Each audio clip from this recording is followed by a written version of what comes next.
Hello friend, how are you all. Welcome back my channel. Myself Naza. Class 6 geography NCERT की book चल रही थी। Chapter 1, 2, 3, 4 already upload हो चुका है, प्लीज़ गो एंड चेक। आज हम लोग चैप्टर 5 कंटिन्यू करेंगे। तो चैप्टर 5 का हेडिंग है major domains of the earth. जैसा कि आपने पहले चैप्टर में पढ़ लिया है कि अर्थ ही एक वाहिद ऐसा प्लानट है जहाँ पर लाइफ मौजूद है। इंसान जो ह्यूमन बींग्स होते हैं वो यहाँ रहते हैं क्योंकि यहाँ पे मतलब सस्टेनिंग एलिमेंट्स है, जैसे कि लैंड, वाटर, एयर प्रेजेंट है हमारे अर्थ में। सो इस वजह से अर्थ पर लाइफ जो होती है सर्वाइव कर पाती है। The surface of the earth is a complex zone. So जो अर्थ का सरफेस है वो एक कॉम्प्लेक्स जोन है जहाँ पे 3 मेन कॉम्पोनेंट्स हैं एनवायरनमेंट के, जो आपस में मिलते हैं, मीट करते हैं, ओवरलैप करते हैं एंड इंटरेक्ट करते हैं। जो सॉलिड पोर्शन होता है अर्थ का, जहाँ पे हम लोग रहते हैं, उसे हम लोग लिथोस्फेयर कहते हैं। और जो गैसियस लेयर होता है जो अर्थ के सराउंड में है उसे हम लोग एटमॉस्फेयर कहते हैं, जहाँ पे ऑक्सीजन, नाइट्रोजन, कार्बन डाइऑक्साइड और भी दूसरे तरीके के गैसेस पाए जाते हैं। वाटर जो होता है कवर्स करता है बहुत बड़े एरिया को हमारे अर्थ के सरफेस पर, और इसे हम लोग हाइड्रोस्फेयर कहते हैं। हाइड्रोस्फेयर जो होता है वो वाटर को अलग अलग फॉर्म में रखते हैं, जैसे कि आइस, वाटर, वाटर वेपर। सो इस तरीके के फॉर्म में हाइड्रोस्फेयर में वाटर होता है। The biosphere is the narrow zone. देखिए बायोस्फीयर जो होता है वो एक नैरो जोन होता है जहाँ पर लैंड, वाटर, एयर सब आपस में हमें मिलते हैं। Which contain all forms of life, जो हर तरीके के लाइफ को कंटेन करके रखता है। पिंक कलर के बॉक्स में एक फैक्ट दिया हुआ, उसे पढ़ लेते हैं। देखिए word origin. In the Greek language lithos mean stone, atmos means vapour, hudor means water and bios mean life. देखिए ग्रीक लैंग्वेज में लिथोस का मतलब होता था स्टोन, एटमोस का मतलब होता था वेपर और हुडूर का मतलब होता था वाटर एंड बायोस का मतलब होता था जिंदगी।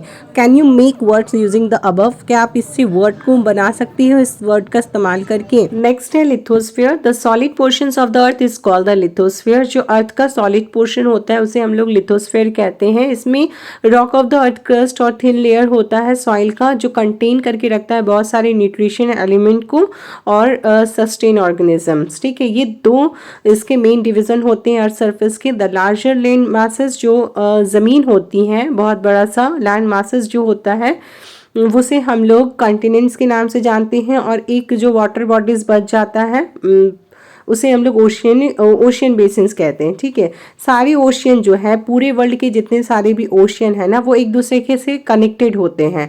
आपको map of the world figure 5.1 में जो दिया हुआ देखो, सारे ओशियन एक दूसरे से कनेक्टेड है। And all the land masses connected with one another. ये क्वेश्चन है, इसका आंसर करो आप।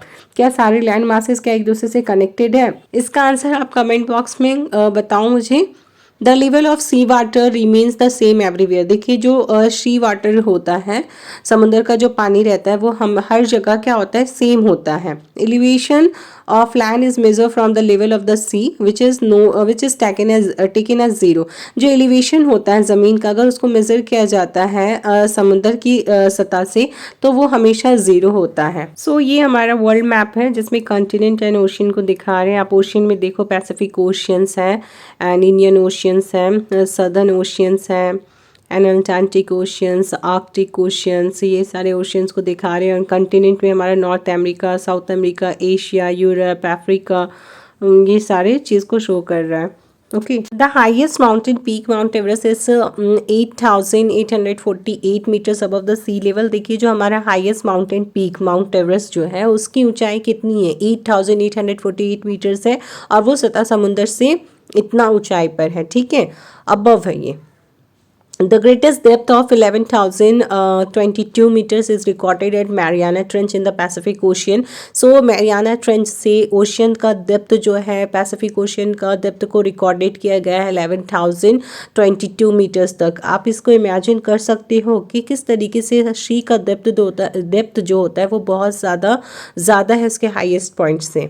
ओके, ये क्वेश्चंस हैं। सो कुछ फैक्ट है उसे देख लेते हैं। एडमुंड हिलारी जो न्यूजीलैंड से हैं, एंड तेंजिंग नोर्गे शेरपा जो इंडिया से हैं। इन्होंने क्या किया था, 29 मई 1953 में ये दोनों फर्स्ट मैन थे जिन्होंने highest mountain peak Mount Everest में क्लाइंब किया था। सो जुनको तबाई जो जापान की थी, वो फर्स्ट वुमेन थी जो समिट 16 मई 1975 में समिट की थी। और फर्स्ट इंडियन वुमेन जो क्लाइंब की थी हाईएस्ट पीक को, वो 23rd May 1984 was Bachendri polythene. Okay, so continue करते हैं कॉन्टिनेंट्स।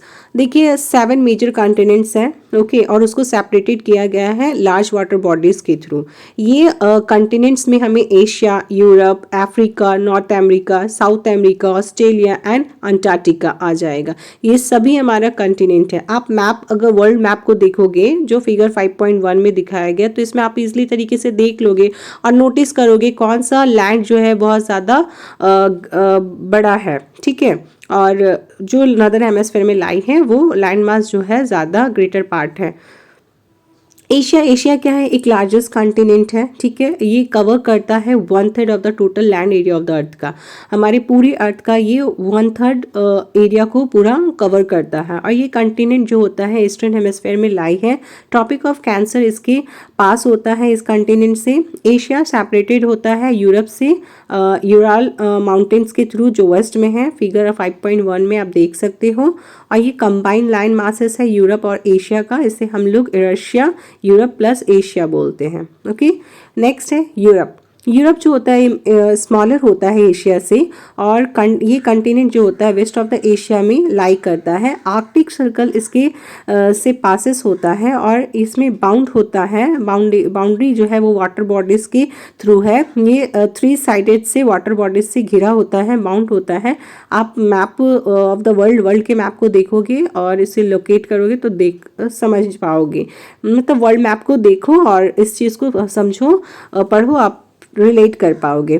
थर्ड है अफ्रीका। अफ्रीका जो है सेकेंड लार्जेस्ट कॉन्टिनेंट है। एशिया के बाद अफ्रीका आता है, जो हमारा सबसे बड़ा कॉन्टिनेंट है सेकेंड नंबर पर। इक्वेटर्स और 0 डिग्री लैटिट्यूड रन करता है almost two the middle of the continent. इस कॉन्टिनेंट के मिडिल पार्ट में से इक्वेटर और 0 डिग्री लैटिट्यूड जो होता है रन करता है, ठीक है, पास होता है।